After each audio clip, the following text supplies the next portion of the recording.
पूरे जलसे में कहती है इमरान खान ठोक के दिखाओ। फिर मरियम बड़ा बढ़ बढ़ के बोल रही है, मरियम को ठोकने का कोई इंतजाम करो।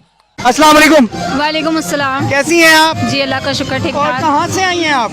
मैं इधर लाहौर की हूँ, लेकिन मैं काफ़ी दिनों से मेरी तबीयत ठीक नहीं थी, लेकिन मैं डेली यहाँ पर आ रही हूँ। मेरे बच्चे यहाँ पे आ रहे हैं और इंशाल्लाह हम खान साहब से भी बहुत जल्द मिलेंगे और खान साहब के साथ खड़े हैं। हम आज़ादी के लिए आ रहे हैं और हम अपने ही मुल्क में आज़ादी चाहते हैं, इन चोरों से, इन लुटेरों से, और इंशाल्लाह हम बहुत जल्द हासिल कर लेंगे। खान साहब से इतनी शदीद मोहब्बत क्यों है? बच्चों के साथ आए हुए हैं आप लोग? इसीलिए क्योंकि वो एक सादिक और अमीन लीडर हैं और वही सही लीडर हैं हमारे लिए, हमारे मुल्क के लिए, हमारे बच्चों के मुस्तकबिल के लिए वही बेहतर है। मरियम नवाज कहती है आपका लीडर इमरान खान बुज़दिल है। उसका नाम ना लें, मेरा दिल करता है वो मेरे सामने आए ना, मैंने उसका मुंह नोच लेना है प्लास्टिक वाला। मुझे उसका नाम वो कभी हमारे बीच में आए ना, हमने उसको छोड़ा ना तो फिर कहिएगा, क्योंकि वो तो है ही झूठी, उसको झूठ के अलावा कुछ भी नहीं आता। वो पूरे जलसे में कहती है इमरान खान ठोक के दिखाओ। फिर इमरान खान जब बोलता है तो फिर सबसे ज़्यादा फिर कहती है जलालत होगी। जब खुद कह रही है तो फिर इमरान खान जैसा ठोक भी नहीं कोई सकता, ये भी उसको पता है। अच्छा मुझे ये बताइएगा कि राना सनाउल्लाह बिल्कुल धमकियों में उतरे हैं, क्या कहेंगी? राना सनाउल्लाह वो मूंछों वाला कुत्ता वो कुछ कहते हैं या हम रहेंगे या ये रहेंगे। वो सिर्फ बोल नहीं सकता है, पता नहीं वो कौन सा राना है, मुझे तो ये नहीं समझ आती। वो राना नहीं है? वो राना नहीं है, राना की कोई जुबान होती है, उसकी तो कोई जुबान ही नहीं है।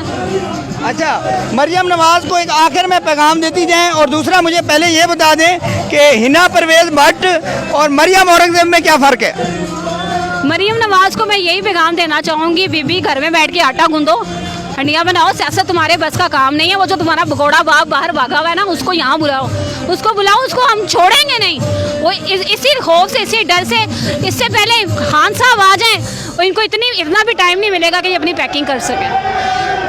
अच्छा ये क्यों तशद्दुद कर रहे हैं तहरीक इंसाफ के लोगों पर? उनकी चार दीवारियों का तकद्दुस पामाल कर रहे हैं, कोई अदालतें हैं और इदारे हैं, कोई पूछने वाला नहीं है। उनको पता है कि खान साहब आ गए तो वो किसी को नहीं छोड़ेंगे, वो इंसाफ करेंगे और वो चाहते ही नहीं है कि वो आए। वो ये तशद्दुद, ये सब कुछ इनके कारकुनों पर और हम सब पर इसीलिए है क्योंकि वो चाहते ही नहीं कि हमारा लीडर इमरान खान, इंसाफ का लीडर जो है, वो आए और मुल्क में इंसाफ चले। अच्छा नवाज शरीफ अगर वतन वापस आते हैं तो इमरान खान की मकबूलियत में कोई फ़र्क पड़ेगा?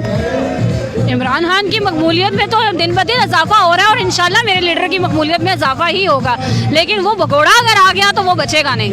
2/3 अक्सरियत से इमरान खान जीत रहे हैं, क्या कहेंगे? इंशाल्लाह जीतेंगे। अच्छा इमरान खान को आखिरी पैगाम दे दें। इमरान खान को आखिरी पैगाम यही है कि हम सब आपसे बहुत प्यार करते हैं और हम आपके साथ हैं, हम डरेंगे नहीं, घबराएंगे नहीं। और ये जो स्पीकर चल रहा है ना, ये मेरे घर से आया, मैं घर से लेके आई हूँ और हमारे अंदर आज़ादी का जज्बा है और इंशाल्लाह कायम रहेगा। इमरान खान जिंदाबाद।